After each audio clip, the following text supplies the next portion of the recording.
the ultra wide angle lens. It's somewhat the workhorse for a lot of landscape photographers, myself included.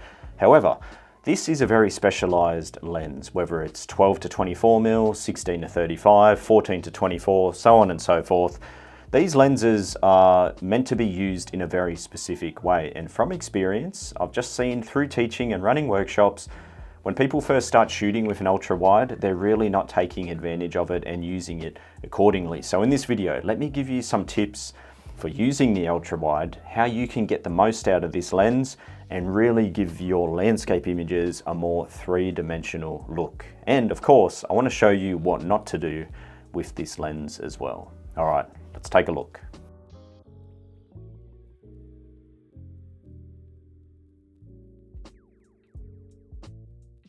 First things first, when you put on a wide angle lens for the first time, I've seen this with teaching, people are a bit overwhelmed with the field of view, how expensive it is.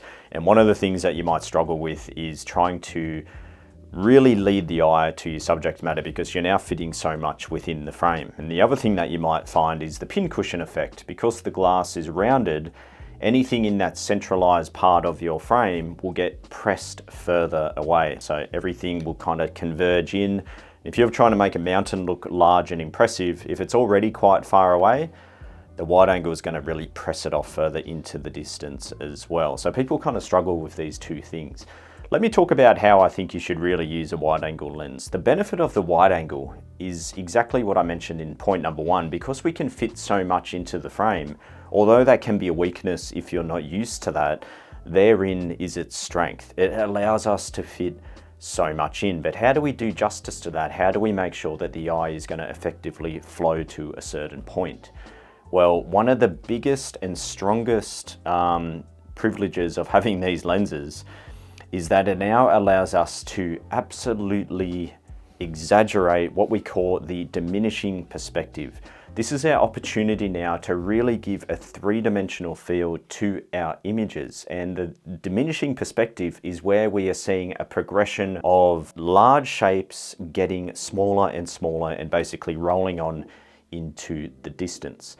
The wide angle lens is our tool to really emphasize that because we can get so close to our foreground but still fit in a midground and background. Why do we want to get close?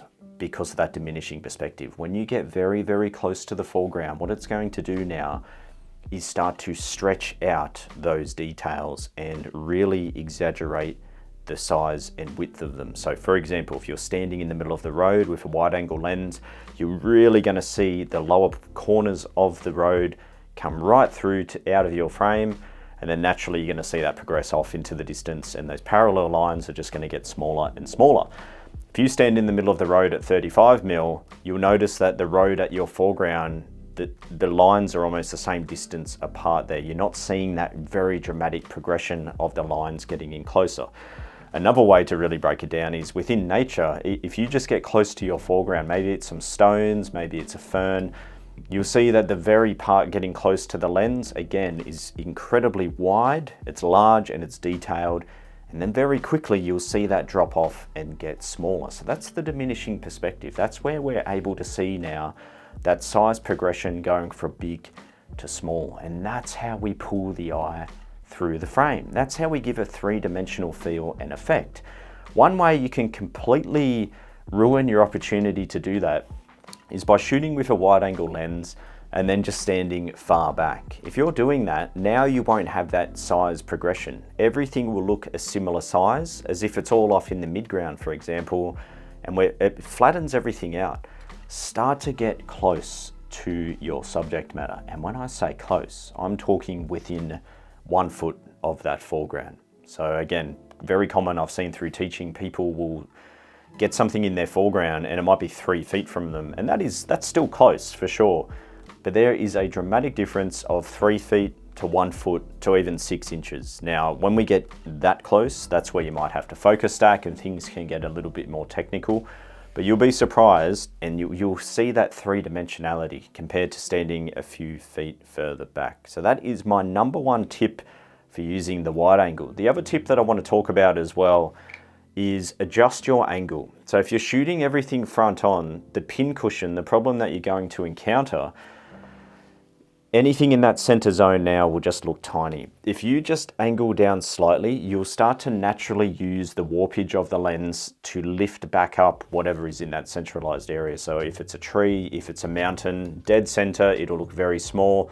Slight angle down, you'll now see the pull up, and you'll start to get a more realistic size to that subject. Now, if you go extreme angle, you'll see it just gets incredibly warped. So it's a bit of common sense there, but if you are struggling with that pin cushion effect, give that a try. Just angle down and you'll see that you start to bring it back and get a better shape. If you're struggling with isolating the subject matter, that's where that diminishing perspective can really help. If you come back too far, there's no natural flow now. Everything's just far off and there's lots going on. Get in very close. Exaggerate some kind of foreground that was going to help flow, and then the eye will just roll over those large objects, and then end up on that main subject. And my tip there is to put that main subject in that centralized part of the frame. It's very obvious then as we flow through where we're trying to end up. We don't really want to lead the eye to the edges because you're just going to lose the natural balance within the image. So ultra wide lenses, like I said, a very common tool for landscape photographers, but a somewhat specialized tool. And if you're just starting out with one of these, then it might be a little bit overwhelming and you might be thinking, why did I buy this? And I've just seen it firsthand, people put these on and then wonder why they have them. Get in very close, take advantage of the diminishing perspective, and think about positioning that main subject matter towards that centralized part of the frame away from the edges. I hope you enjoyed this quick tip video. Please give it a thumbs up, leave any questions or comments below. That's always appreciated. And I hope to see you in another video soon.